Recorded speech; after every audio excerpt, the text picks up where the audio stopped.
اللہ تبارک و تعالیٰ نے جنت کے جہنم کے دروازوں کو بند کیا ہے اور جنت کے دروازوں کو کھلوایا ہے، آج اس نبیوں کے سردار نے عرش اولیٰ پر آنا ہے۔ اور میں رو اس لیے رہا ہوں کہ جب سے اللہ نے مجھے بنایا ہے اور یہ بات آئی ہے کہ اس ایک دن ہوگا جب اللہ تبارک و تعالیٰ اپنے نبیوں کے امام کو سواری کروا کے عرش اولیٰ پر بلائے گا،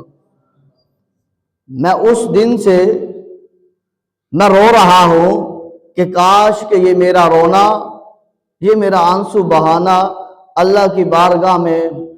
جو ہے وہ قبول ہو جائیں اور اس کا انتخاب میں بن جاؤں۔ تو اللہ تبارک و تعالیٰ نے فرمایا، اے جبریل جو عاجزی کے ساتھ رو رہا ہے میرے محبوب محمد کی سواری بننے کے لیے، ذرا دیکھنا حسین بھی ہے، اللہ حسین ہے، پیارا ہے، اللہ پیارا ہے، خوبصورت ہے، اللہ بڑا خوبصورت ہے، حسین تر ہے، سب سے اعلیٰ اور افضل نظر آ رہا ہے۔ اللہ فرماتا ہے پھر یہی عاجزی و انکساری کرنے والا، اس کو لے لے، اس کو مزید سنوار لے اور جنت سے ایک پوشاک لے لے، امامہ لے لے اور پھر 70,000 کی فرشتوں کی بارات لے لے اور ام ہانی کے گھر کے دروازے پر چلا جا۔ جب آ جاتے ہیں اللہ اکبر، امام الانبیاء صلی اللہ علیہ وسلم آرام کر رہے ہیں، حضور علیہ السلام نے ظاہری مبارک آنکھیں بند کی ہوئی ہیں اور دل کی آنکھوں سے نبی رحمت کائنات کو دیکھ رہے ہیں۔ حضور علیہ السلام کائنات کو ظاہری آنکھوں سے بند کر کے دل کی آنکھوں سے دیکھ رہے ہیں۔ تو جبریل علیہ السلام اللہ کی پاک بارگاہ میں عرض کرتے ہیں، باری تعالیٰ تیرا محبوب محمد آرام کر رہا ہے۔ اللہ فرماتا ہے، اے جبریل پریشان کیوں ہوتا ہے، تجھے میں اٹھانے کے لیے بتا رہا ہوں کہ اپنے یہ کافوری لب جس محمد کے صدقے میں نے تجھے عطا کیے ہیں، یہی کافوری لب میرے محبوب محمد کی تلیوں کے ساتھ مس کر دے اور میرا محبوب محمد جاگ جائیں گے۔ تو بات یہ کر رہا تھا، یہ 27 رجب کی رات، یہ معراج النبی صلی اللہ علیہ وسلم کی رات، دوسرا تیسرا چوتھا جو کہے معراج النبی صلی اللہ علیہ وسلم کے بارے میں کہ کیسے ہوئی کیسے نہیں، آنکھیں بند کر کے سینہ تان کے یہ کہیں کہ یہ ہمارے دل کو پتا ہے کہ جو اللہ نے اپنے محبوب محمد کو عطا فرمائی ہے، اس میں ہمیں دلیل کی کوئی ضرورت نہیں ہے، بس میرے محبوب محمد کو اللہ نے بلایا، اپنا دیدار کروایا، کیونکہ قرآن کہہ رہا ہے جب یہی اعتراض جبریل علیہ السلام نے جب امام الانبیاء صلی اللہ علیہ وسلم کو عطا فرمایا، اتنا بڑا جو ہے وہ اعزاز، اور پھر کیا ہوا، امام الانبیاء صلی اللہ علیہ وسلم جب تشریف لے کر آئے، حضور نے فرمایا لوگوں سنو، میں نے اللہ کا دیدار کیا ہے،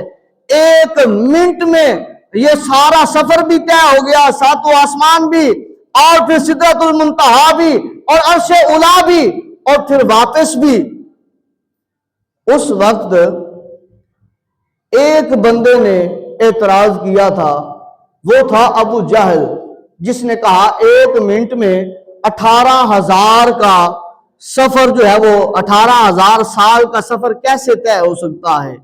ایک جو ہے وہ منٹ میں 18,000 سال کا سفر کیسے ہو سکتا ہے۔ جب اس نے اعتراض کرتے کرتے کرتے آقا کریم صلی اللہ علیہ وسلم کے یار غار یار مزار سیدنا صدیق اکبر کے سامنے کیا، کہا بتا ذرا 1 منٹ میں 18,000 سال کا سفر طے ہو سکتا ہے مسجد حرام سے مسجد اقصیٰ اور 7واں آسمان سدرۃ المنتہا عرش اولیٰ کیا جا سکتا ہے، واپس آ بھی سکتا ہے؟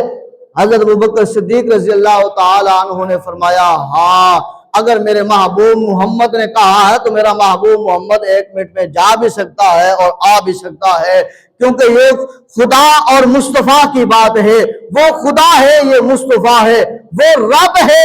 یہ شاہ عرب ہے، وہ رب ہے یہ شاہ عرب ہے، وہ مالک ہے یہ مملوک ہے، وہ خالق ہے یہ مخلوق ہے، وہ خدا ہے یہ بندہ ہے، وہ خدا ہے یہ محمد مصطفیٰ ہے۔ ہم خدا کی پاک بارگاہ میں دعا کرتے ہیں اللہ تبارک و تعالی ہم سب